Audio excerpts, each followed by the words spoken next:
નમસ્કાર દર્શક મિત્રો, આપ જોઈ રહ્યા છો કે ન્યૂઝ અને હું છું આપની સાથે યશ। તો મહત્વના સમાચાર શરૂ કરતા પૂર્વે નજર કરીએ આજની હેડલાઇન્સ પર। નવરાત્રિમાં ઠેર ઠેર અલગ પ્રકારના ગરબાનું રમઝટ જામે છે તો લોકો જાત જાતના પોશાકમાં ગરબે પણ ઘૂમે છે। શહેરમાં અંદાજિત વેક્સિનેશન યોગ્ય માટે 46.24 લાખ નાગરિકો પૈકીના 45.92 લાખ લોકોએ વેક્સિનનો પ્રથમ ડોઝ મેળવી લીધો છે। એટલે કે શહેરમાં પણ હવે 31,825 જેટલા જ નાગરિકો જ પહેલો ડોઝ લેવામાં બાકી રહ્યા છે। કોરોના બાદ અમદાવાદ દુબઈ ફ્લાઇટ શરૂ થતાની સાથે જ દાણચોરીના કિસ્સાઓ પણ સામે આવવા લાગ્યા છે।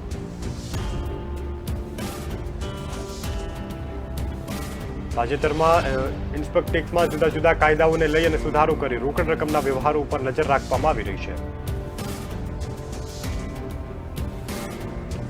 કોરોનાના કેસો ઘટ્યા બાદ નવજીવન ધીમે ધીમે સામાન્ય થઈ રહ્યું છે, ત્યારે આ વર્ષે દિવાળી દરમિયાન મોટી સંખ્યામાં લોકો ફરવા જવાનો માટેનું એડવાન્સ પ્લાનિંગ પણ કરી રહ્યા છે।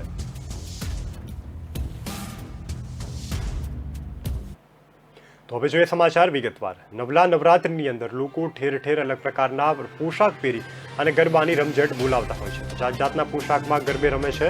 અમદાવાદમાં કોટ વિસ્તારમાં આવેલા એક પોળમાં પુરુષ વર્ગોથી સ્ત્રી પોશાક પહેરી અને ગરબા રમી માનેલી માનતા પૂરી કરે છે। શહેરના શાહપુર વિસ્તારમાં આવેલી સદુ માતાની પોળમાં બારોટ સમાજમાં એક સતી માતાની યાદમાં સમાજના લોકો આઠમના દિવસે રાત્રે મહિલાના કપડાં પહેરી અને ગરબા રમે છે। અહીંના લોકો માતા સામે માનતા રાખે છે। પૂર્ણ થતા ગરબે ઘૂમવા લોકો આવતા હોય છે। આ પરંપરા અહીંના સ્થાનિક અને અહીંથી બહાર વસતા બારોટ સમાજના લોકોએ આજના આધુનિક યુગમાં પણ જાળવી રાખ્યું છે। વિક્રમ સંવત 1872ની ભાદરવા વદ ચોથના દિવસે હરિસિંહ બારોટના પત્ની સદુબા માથું આપી અને સતી થયા હતા। એ સમયમાં પેશવાઓ એટલે કે મરાઠાનું રાજ ચાલતું હતું, તો કોટ વિસ્તારમાં ભાટવાડા પાસે પણ સદુબાના લગ્ન થયા હતા। તો ભાટવાડામાં બારોટનો વાસ હતો અને જેથી બારોટ મહિલા સાથે સદુબા પણ લગ્ન બાદ પાણી ભરવા માટે જતા હતા અને એકવાર ઔતમ નામના વ્યક્તિએ તેમની પાણી ભરતા પગની પાની જોઈ ગયા હતા। તો બારોટની સ્ત્રીએ મર્યાદા અને મુખને પડદામાં રાખી હતી અને તે મુખ ના દેખાય તે રીતે લાજ પણ કાઢવામાં આવતી હતી। એટલે કે ઔતમે પણ પગની પાની ઉપરથી તારણ કાઢ્યું કે સ્ત્રીના પગ આવા હશે તો તે કેટલી સ્વરૂપવાન હશે।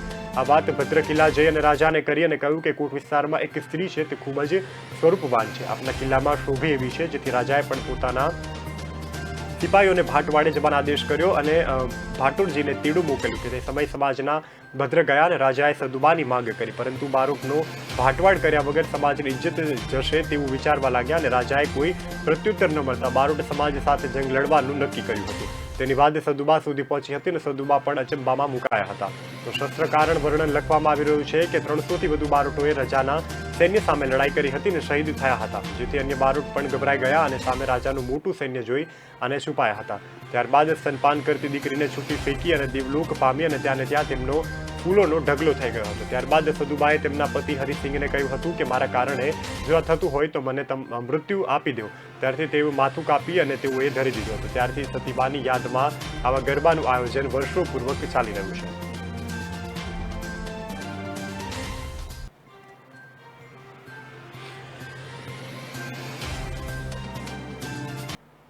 શહેરમાં અંદાજી વેક્સિનેશન માટે યોગ્ય 46.42 નાગરિકોએ પૈકીમાંથી 45.92 લાખ લોકો વેક્સિનનો પ્રથમ ડોઝ મેળવી લીધો છે।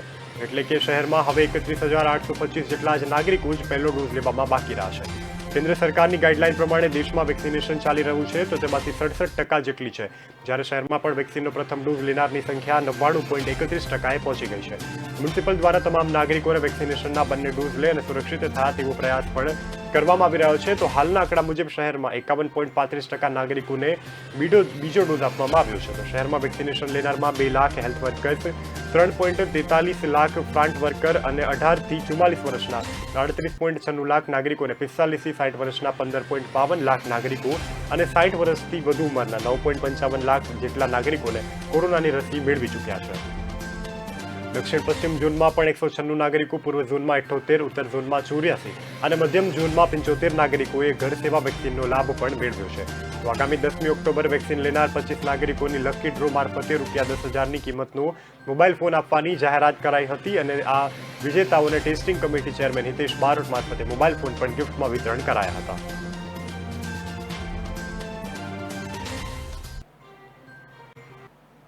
છેલ્લા 2 વર્ષમાં વિશ્વવ્યાપી કોરોના મહામારી ફેલાઈ હતી, તેને લઈ અને અર્થવ્યવસ્થા પણ ઠપ થઈ હતી. તો કોરોના બાદ હવે અમદાવાદ દુબઈની ફ્લાઇટ શરૂ થતાની સાથે જ દાણચોરીના કિસ્સા પણ સામે આવવા લાગ્યા છે. બુધવારે દુબઈથી અમદાવાદ આવેલા 2 મુસાફરોએ રેડિયમ પ્લેટિંગ કરેલા સોનાના ચેન અને 2 કડા સાથે અમદાવાદ એરપોર્ટ પર કસ્ટમ વિભાગે ધરપકડ કરી છે.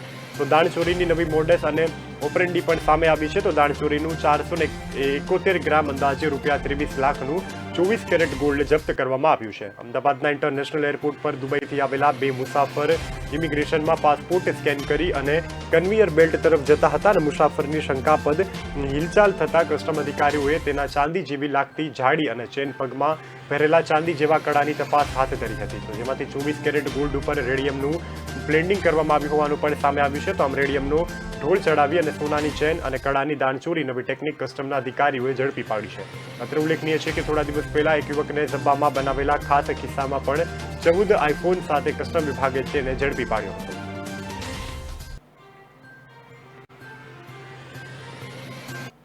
તાજેતરમાં ઇન્કમટેક્સમાં જુદા જુદા કાયદામાં સુધારો કરી અને રોકડ રકમના વ્યવહારો ઉપર નજર રાખવામાં આવી રહી છે. જે મુજબ આવા વ્યવહારોને લઈ અને ઇન્કમટેક્સ ડિપાર્ટમેન્ટે પણ એક બેંક તરફથી મળતા ડેટાને તપાસવામાં આવી રહી છે. જો કરદાતા મુજબ ઇમરજન્સીમાં આવા વ્યવહારો કરવામાં આવ્યા હોય, જેવા કે મેડિકલ ઇમરજન્સીમાં રોકડ ક્રેડિટ કાર્ડનું પેમેન્ટ કરી અને હોસ્પિટલનું ચૂકવણ કરવામાં આવ્યું હોય, તો તેવા કિસ્સામાં કરદાતાને ડિપાર્ટમેન્ટની નોટિસનો સામનો કરવો પડી શકે છે. કરદાતાએ એવા 5 પ્રકારના વ્યવહાર કરતી વખતે જાગૃત રહેવું ખૂબ જ જરૂરી છે. તાજેતરમાં ઇન્સ્પેક્ટર ડિપાર્ટમેન્ટ દ્વારા એવું સોફ્ટવેર તૈયાર કરવામાં આવ્યું છે કે જેમાં કરદાતા દ્વારા કરવામાં આવેલા રોકડના વ્યવહારોને અલગ તારવી અને અધિકારીને બતાવે છે. આ સોફ્ટવેર બાંધેલી લિમિટેડ કરતાં પણ કરદાતા દ્વારા વધારેના રોકડ વ્યવહારને ત્વરિત અલગ રીતે કરી આપવામાં આવે છે અને જ્યારે કરદાતા દ્વારા રિટર્ન ફાઇલ પણ કરવામાં આવે ત્યારે આ વ્યવહારનો ઉલ્લેખ કરવામાં આવ્યો છે કે નહીં તેની પણ અધિકારી દ્વારા તપાસ કરવામાં આવે છે. આ ઉપરાંત રોકડ વ્યવહારોના માટે પણ સોફ્ટવેર દ્વારા કરદાતાઓને ઓટો જનરેટ નોટિસ પણ અધિકારી સમક્ષ મૂકી આપે છે.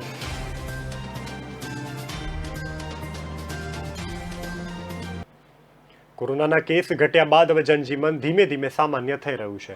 ત્યારે આ વર્ષે પણ દિવાળી દરમિયાન મોટી સંખ્યામાં લોકો ફરવા જવા માટેનું એડવાન્સ પ્લાનિંગ કરી લીધું છે અને ટૂર ઓપરેટરો પાસે બુકિંગ પણ કરાવી દીધું છે. તો ગોવા અને ઉત્તર ભારતના પર્યટન સ્થળોનું બુકિંગ કરાવી રહ્યા છે. આ સાથે પણ મધ્યપ્રદેશના ટુરિસ્ટ સ્થળોએ ભારે ઘસારો પણ જોવા મળી રહ્યો છે. તો ગોવા સહિત ઉત્તર ભારતના શહેરો તરફ લોકોનો ઘસારો વધુ હોવાની પણ ત્યારથી ફ્લાઇટના ભાડે 2 થી 3 ગણા પણ વધી રહ્યા છે. તો જ્યારે ગુજરાત ટુરિઝમ સ્થળ પર લગભગ તમામ હાઉસિંગ પણ ફૂલ થયા હોવાનું ટૂર એરપોર્ટ દ્વારા પણ જાણવા મળી રહ્યું છે. દિવાળીના તહેવારો દરમિયાન 1 નવેમ્બરથી લગભગ 1 સપ્તાહ સુધીમાં ગુજરાતમાં statue of unity, Dwarka, Somnath, Diu, Sasan, Gir Housefull થઈ ગયા છે અને ટૂર ઓપરેટર મહેશ ડુડકિયાએ જણાવ્યું છે કે વૈષ્ણવ દેવી, કાશ્મીર, લદ્દાખ માટે પણ પ્રવાસીઓનો ઘસારો હાલ જોવા મળી રહ્યો છે.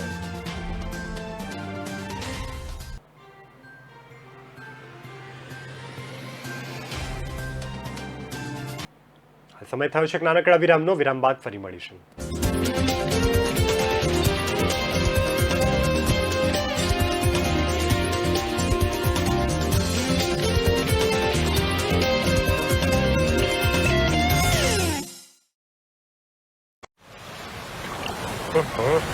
हम जब छोटे थे ना, हजारों कछुए आते थे इस बीच पर. हाँ, मैंने भी देखे हैं.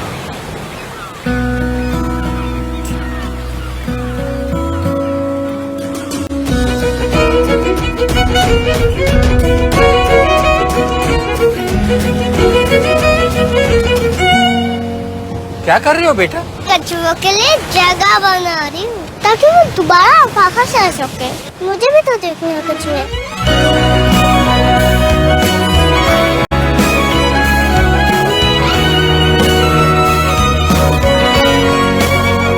अगर कल को बदलना है तो पहले खुद को बदलना पड़ेगा.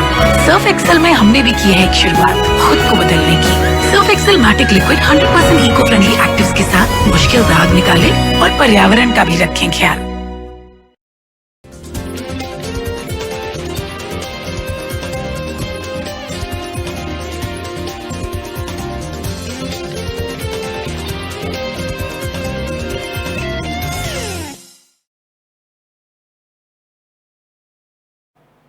વિરામ બાદ આપનું સ્વાગત છે. હવે જોઈએ સમાચાર આગળના. ગુજરાત રાજ્યમાં એન્ટી કમિશનર બ્યુરોએ છેલ્લા 8 મહિના દરમિયાન કુલ 94 કેસ કરી અને 174 આરોપીને લાંચ લેતા ઝડપી પાડ્યા છે.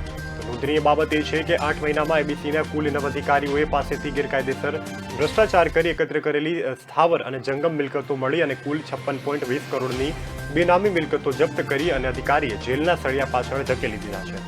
એસીબી દ્વારા રાજ્યમાં લાંચ લેનાર સરકારી અધિકારી અને કર્મચારી સામે કડક કાર્યવાહી કરવામાં આવી રહી છે. તો 2021ના છેલ્લા 8 મહિનામાં કુલ 66 ટ્રેપ ગોઠવવામાં આવી હતી. તો ત્યારે 5 ડિકોય અને 9 ડિસ્પ્રેસમાં એક્સ્ટ્રે અને અન્ય 14 મળી અને કુલ 94 કેસો દાખલ કરવામાં આવ્યા હતા. તો જેમાંથી કુલ 174 આરોપી સામે ગુનો દાખલ કરી તેની ધરપકડ કરવામાં આવી છે. તો 9 સરકારી અધિકારી કે જેમણે પોતાની નોકરીના કાર્યકાળ દરમિયાન ભ્રષ્ટાચાર કરી પરિવારના નામે ખરીદેલી સ્થાવર કે જંગમ મિલકત અને બેંક ખાતામાં મૂકેલા પૈસા મળી અને કુલ 56.20 કરોડની બેનામી સંપત્તિ પકડી પાડવામાં આવી હતી. આ ઉપરાંત સરકારી કર્મચારીઓને લાંચ લેવામાં મદદગારી કરનારા 64 ખાનગી વ્યક્તિઓની પણ એસીબીએ ઝડપી પાડ્યા છે. મળતી માહિતી પ્રમાણે ગૃહ વિભાગના 30, પંચાયતના 6, મહેસૂલના 11 અને આરોગ્ય પરિવાર કલ્યાણના 1 અને શિક્ષણના 3, ઉર્જા અને પેટ્રોકેમિકલના 3, ઉદ્યોગ અને ખાણમાં 2 અને કૃષિ સહકારમાં 19, શહેરી વિકાસમાં 9 અને વાહન વ્યવહારમાં 2, વન અને પર્યાવરણમાં 2 અને નાણાંમાં 7 કેન્દ્ર સરકારના 7 અધિકારીઓને લાંચ લેતા ઝડપી પાડ્યા છે.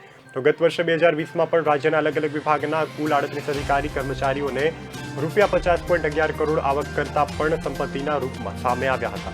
2020માં પણ ગુજરાતમાં લાંચ રૂશ્વત વિરોધ બ્યુરોની ટીમે પણ કુલ 189 કેસ સામે આવ્યા હતા અને તે લોકોની ધરપકડ કરવામાં આવી હતી. તે દરમિયાન જે લોકો પકડાયા છે તેમના ક્લાસ 1 ઓફિસર 7 છે, તો ક્લાસ 2 ઓફિસર 41, ક્લાસ 3 150 અને 97 ખાનગી વ્યક્તિઓનો સમાવેશ થાય છે.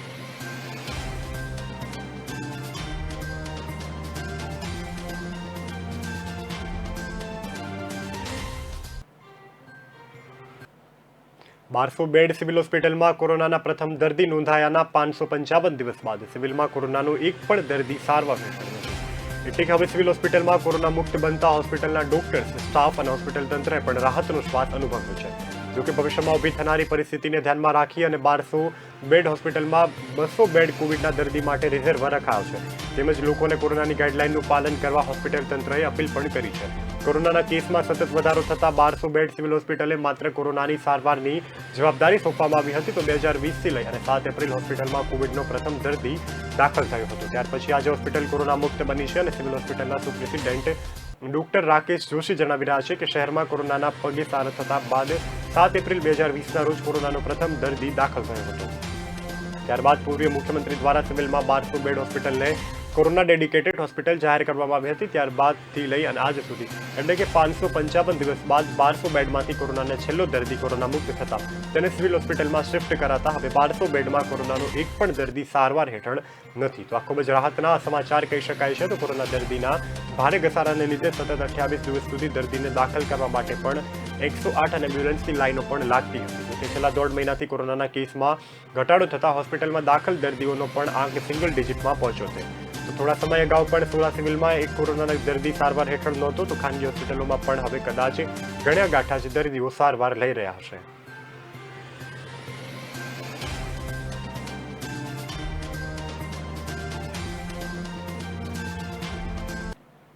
દેશમાં ઉડ્ડયન શાસ્ત્રના પિતા ગણાતા 15 ઓક્ટોબર 1932ના રોજ કરાચીથી અમદાવાદ થઈ અને જુહુ સુધી પહેલી ફ્લાઇટ ઉડાડનાર જહાંગીર રતનજી દાદાભોઈ ટાટાએ શ્રદ્ધાંજલિ આપવા એટલાન્ટિક અને પેસિફિક મહાસાગર લાઇટ સ્પોર્ટ એરક્રાફ્ટની મદદથી પાર કરનાર દેશની પહેલી મહિલા પાયલોટ આરોહી પંડિત એ જ એરક્રાફ્ટમાં 15 ઓક્ટોબર ભુજથી અમદાવાદ થઈ અને જુહુથી ફ્લાઇટ ઉડાવી અને પહોંચવાની છે. તો આ સફરમાં તે અત્યાધુનિક ટેકનોલોજીની મદદ લીધા વગર જ રોડ મેપ અને ગ્રાઉન્ડ રેફરન્સની મદદથી 926 કિલોમીટરનું અંતર 5 કલાકમાં પૂર્ણ કરશે. તો ખાસ વાતચીતમાં તેણે જણાવ્યું છે કે આરોહી પંડિત કહી રહ્યા છે કે લગભગ 4 મહિના પહેલા ઇન્ડિયન વુમન્સ પાયલટ એસોસિએશન અને ટાટા પાવર્સ તરફથી તે આ ફ્લાઇટ ઉડાવવાનો પ્રસ્તાવ મળ્યો હતો. તો ત્યારે જીઆરડી ટાટાને શ્રદ્ધાંજલિ આપવા અને તક પણ સૌભાગ્યશાળી તેને પ્રાપ્ત થઈ છે. તો તેમણે વધુમાં જણાવ્યું છે કે લગભગ 8 થી 9 વર્ષની ઉંમરમાં તે પિતા સાથે એરપોર્ટ ગયા હતા અને ત્યાં તે મહેફિલમાં પાયલટને જોઈ હતી. ત્યારે જ નક્કી કર્યું હતું કે હું પણ પાયલટ જ બનીશ અને ધોરણ 12 સુધી અભ્યાસ કર્યા બાદ ફ્લાઇટ ક્લબ જુહુ ખાતે પ્રવેશ લીધો હતો અને 3 વર્ષની ટ્રેનિંગ બાદ 2016માં કોમર્શિયલ પાયલટ તરીકે લાયસન્સ મેળવ્યું હતું. પશ્ચિમ રેલવે સુરક્ષા અને હાઈટેક બની અને ગુના એટેક માટે રેલવે પરિસરમાં સીસીટીવી બાદ આરપીએફે પણ જવાનોને બોર્ડ વટ કેમેરાથી સજ્જ કરાયા છે. થોડા સમય પહેલા અમદાવાદ સહિત કેટલાક મોટા સ્ટેશનો પર ઝડપી પેટ્રોલિંગ થઈ શકે તે માટે ભીડ નિયંત્રણ કરી શકાય માટે પણ સેગવે લગાવવામાં આવ્યા હતા. તો હવે રેલવે સુરક્ષા બાદના જવાનોએ પણ બોડી બર્ડ અને કેમેરાથી સજ્જ કરાયા છે. તો આમ આરપીએફ હાઈટેક બનાવવા માટે ગુનામાં પણ ઘટાડો નોંધાયો છે. રેલવે અધિકારીઓ જણાવી રહ્યા છે કે અમદાવાદ સહિત પશ્ચિમ રેલવેમાં વર્ષ 2019 અને 19માં પણ 11,283 ગુના નોંધાયા હતા, પરંતુ 2020માં આ ગુનામાં નોંધપાત્ર ઘટાડો થયો હતો. તો ફક્ત 2,875 જ ગુના નોંધાયા હતા. તો જ્યારે ઓગસ્ટ 2021 સુધીમાં 11,000 જેટલા ગુના નોંધાયા છે. તો પશ્ચિમ રેલવે સુરક્ષા બળ દ્વારા પણ પેસેન્જરોની સુરક્ષા માટે સતત નવી ટેકનોલોજીનો ઉપયોગ પણ કરાઈ રહ્યો છે. તો જેમાં આર્ટિફિશિયલ અને ઇન્ટેલિજન્સ અધિકારી ફ્રાન્સ અંડરવર્લ્ડ એલાર્મ સિસ્ટમ અને બોડી વર્ડન કેમેરા સેગમેન્ટ જેવા સિસ્ટમનો પણ સમાવેશ કરવામાં આવ્યો છે. તો સીસીટીવી કેમેરા સર્વેલન્સ સિસ્ટમની મદદથી 2019માં 33 જેટલા ગુનાનો ભેદ ઉકેલી અને 41 વ્યક્તિની ધરપકડ પણ કરવામાં આવી હતી. તો જ્યારે આ વર્ષે ઓગસ્ટ સુધીમાં 34 ગુનાનો ભેદ ઉકેલી 38 જેટલી વ્યક્તિઓની ધરપકડ કરવામાં આવી છે.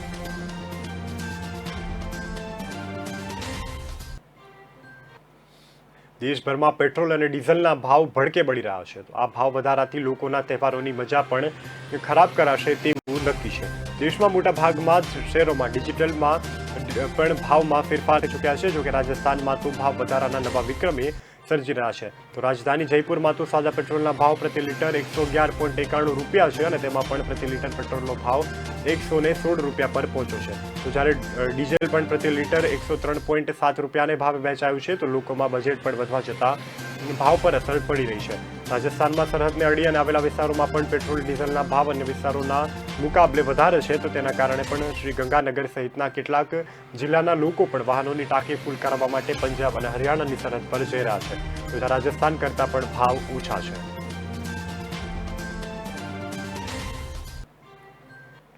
હાલ સમય થયો છે નાનકડા વિરામનો. વિરામ બાદ ફરી મળીશું.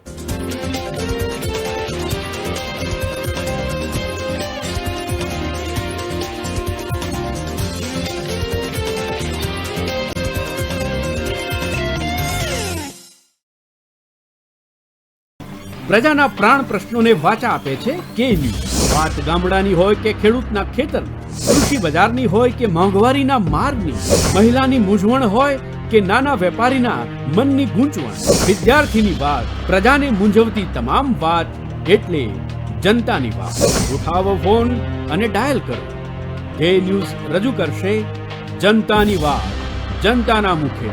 દર રવિવારે સાંજે 7:30 થી 9:30 मैराथन माहिती रजू करतो फोन इन कार्यक्रम जनता वाद. न ऐश का न द्वेष का, यह दंगल है देश का.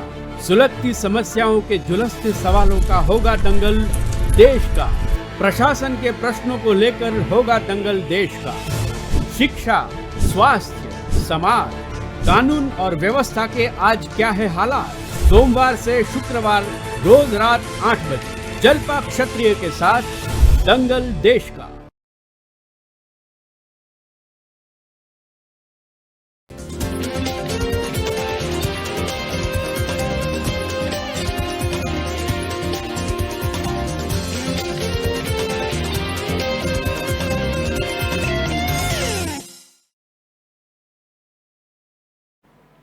વિરામ બાદ આપનું સ્વાગત છે. હવે જોઈએ સમાચાર આગળના.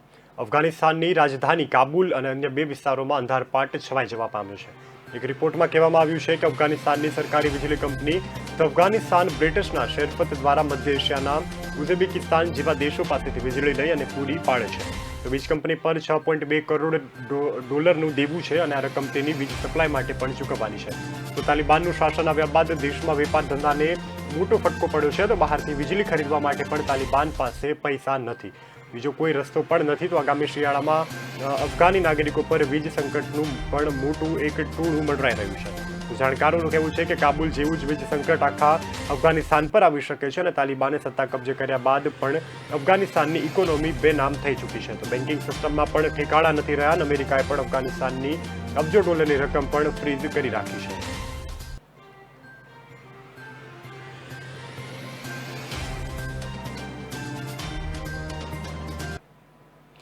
કેન્દ્ર સરકાર એક બાજુ છાતી ઠોકી અને દાવો કરી રહી છે કે દેશમાં કોલસાની અછતને કારણે કોઈ પણ વીજ સંકટ નથી સર્જાયું. તો બીજી બાજુ તરફ દેશના થર્મલ પાવર પ્લાન્ટ પાસે કોલસાના સ્ટોકના સરકારના આંકડા બીજું જ ચિત્ર એક ઉપસાવી રહ્યા છે.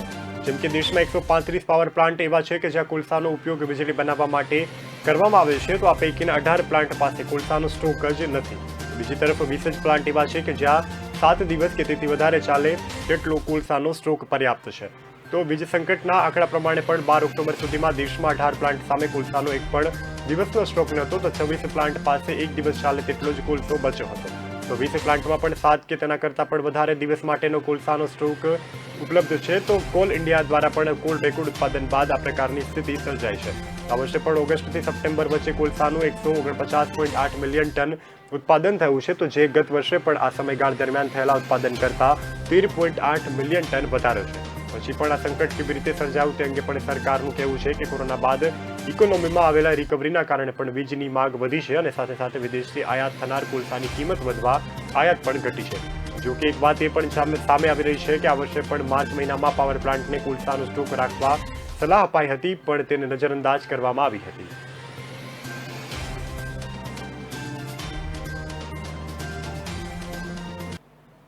દિલ્હીના શાહદાર પોલીસે એક એવા વિદેશી નાગરિકની ધરપકડ કરી છે કે જેણે લગ્નનું પ્રલોભન આપી અને 100 કરતાં વધારે મહિલા પાસેથી 25 કરોડ રૂપિયાની ઠગાઈ કરી લીધી છે. તો પોલીસે માસ્ટર માઇન્ડ ઉપરાંત તેના સાથ આપનાર અન્ય 2 આરોપીઓની પણ ધરપકડ કરી છે અને તે મેટ્રીમોની વેબસાઇટ દ્વારા પણ મહિલાઓને કોન્ટેક્ટ કરતો હતો. તે ઓનલાઈન મિત્રતા કર્યા બાદ અલગ અલગ બહાના કાઢી અને તેની પાસેથી પૈસા કઢાવતો હતો અને પછી વાત કરવાનું બંધ કરી દેતો હતો. તો થોડા દિવસો પહેલા પણ શાહદરા જિલ્લામાં જગતપુરી થાણામાં એક 35 વર્ષીય મહિલાએ ફરિયાદ નોંધાવી હતી કે ફરિયાદમાં મહિલા જણાવી રહી છે કે થોડા દિવસો પહેલા તે મેટ્રીમોનિયલ વેબસાઇટ પર દ્વારા તેની મનથી વાતચીત થઈ હતી અને ધીરે ધીરે તે બંને વચ્ચે વાતચીત અને ચેટિંગ શરૂ થયા હતા અને એક દિવસ અચાનક જ મનમીતે પોતે પણ મુશ્કેલીમાં ફસાયો છે. તેના તમામ બેંક ખાતા ફ્રીઝ કરી દેવામાં આવ્યા છે અને તેને પૈસાની ખૂબ જ જરૂર છે. તેણે જણાવ્યું હતું કે તે સાંભળીને મહિલા તેને જણાવ્યું કે બેંક એકાઉન્ટમાં કેટલા રૂપિયા ટ્રાન્સફર કરી આપ્યા હતા. તો ત્યારબાદ તેને કોઈ બહાને હેઠળ વ્યક્તિને આશરે 15 લાખ રૂપિયા લીધા હતા. એટલે કે સુધી મહિલાએ પણ પોતાના સોનાના તમામ ઘરેણાં પણ ગીરવે રાખી પૈસા આપી દીધા હતા. તો મહિલાએ પોલીસને જણાવ્યું હતું કે ત્યારબાદ પૈસા આપી દીધા અને વ્યક્તિ પણ તેના સાથે કોન્ટેક્ટ બંધ કરી દીધો હતો. તો મહિલાએ પણ પોલીસમાં જઈ અને તેને વિરુદ્ધ ફરિયાદ નોંધાવી હતી અને ત્યારબાદ એક એકાઉન્ટ દિલ્હીમાં હોવાની આરોપીએ એક સ્વાઇપ મશીન વાપરતો હોવાની પણ જાણ થઈ હતી. દિલ્હીમાં આરોપીનું કામ કેશને પોતાના એકાઉન્ટમાં જમા કરાવી અને કમિશન આગળ મૂકી અને પહોંચાડ્યું હતું. ત્યારબાદ આરોપીએ પણ મેટ્રોલિયમ વેબસાઇટ પર NRIના નામે પ્રોફાઇલ બનાવતા હતા અને પ્રોફેશન તરીકે પોતાના ડોક્ટર અને એન્જિનિયર બનાવવા પણ માંગતા હતા. તો 35 થી 40 વર્ષની ઉંમરની મહિલાઓને પોતાનો શિકાર બનાવવા કોઈને કોઈ બહાને પૈસા કઢાવી અને તેને નાઇજીરિયા પોતાના પરિવારજનોને એકાઉન્ટમાં ટ્રાન્સફર કરી દેતો હતો.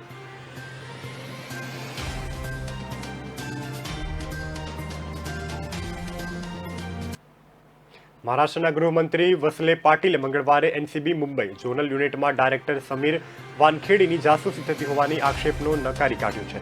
વાનખેડે આક્ષેપ કર્યો છે કે મુંબઈ પોલીસે 2 અધિકારી તેની હિલચાલ પર નજર રાખી રહ્યા છે અને વાનખેડે સોમવારે રાજ્યના DGPને મળ્યા હતા. તો તેમણે ફરિયાદ કરી હતી કે મુંબઈ પોલીસે તેમની હિલચાલ પર નજર રાખી રહી છે. તો પાટીલે જણાવ્યું છે કે આક્ષેપોમાં કોઈ તથ્ય હોય તેવું પણ મને નથી લાગતું. તો કોઈને પણ આવું કરવાની સૂચના નથી અપાઈ અને DGPએ ફરિયાદ થઈ હોવાની માને જાણ પણ કરી છે. તો મારી સમક્ષ આ બાબત આવતા હું તેની તપાસ કરીશ તેવું પણ તેઓએ કહ્યું હતું. તો અત્રે ઉલ્લેખનીય છે કે વાનખેડે કારગિલિયા ડ્રગ્સ કેસની તપાસ આગેવાની કરી રહ્યા છે અને જેમાં સુપરસ્ટાર શાહરૂખ ખાનનો પુત્ર આર્યન ખાન અન્ય 19 જણા સાથે સંડોવાયેલો છે. તો NCPની પણ નેતા જવાબ માલિકે હાલમાં દાવો કર્યો હતો કે વાનખેડે દ્વારા મારવામાં આવેલી રેડ પર બોગસ હતી અને તેમાં ભાજપની સૂચના મુજબ કામ પણ કરી રહ્યા છે. તો માલિકે એવું પણ જણાવ્યું હતું કે સંજોગોમાં રેડ પાડવામાં આવી તેના પણ તપાસ કરવા આદેશ આપવામાં આવ્યો છે. જોકે પાટીલે પણ નવાબ પાસેથી આવો કોઈ પત્ર મળ્યો ન હોવાનું ઇન્સ્પેક્શન પણ જારી કર્યું છે. તો બીજી તરફ પાટીલે રાજ્યમાં મહિલા સામે થઈ રહેલા અપરાધો બાબતે પણ મહારાષ્ટ્ર પોલીસ અધિકારી સાથે DGP ઓફિસમાં બેઠક કરી હતી. તો આ બેઠકમાં તેઓએ વાતચીત કરતા કહ્યું છે કે ગુના વિશે વિગતો આપવામાં આવી છે. ઉપરાંત આ બેઠકમાં પણ ડ્રગ્સના વપરાશને કાબૂમાં લેવા કરતી કાર્યવાહી વિશે પણ ચર્ચા થઈ રહી છે. પાટીલે જણાવ્યું હતું કે દરેક જિલ્લામાં ડ્રગ્સ વિરોધી કક્ષા પણ સ્થાપવામાં આવશે.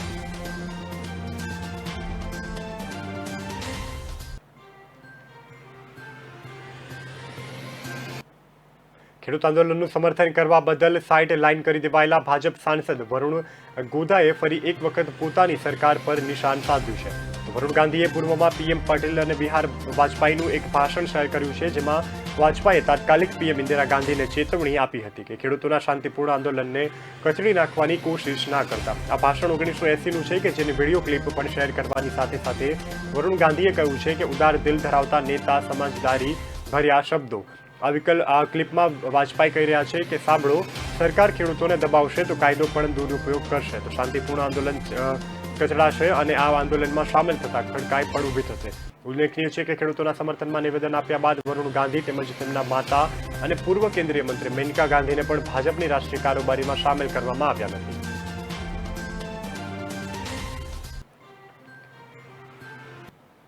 તો આ સમાચારોમાં બસ આટલું જ. વધુ સમાચાર માટે જોડાયેલા રહો કે ન્યૂઝ સાથે. નમસ્કાર.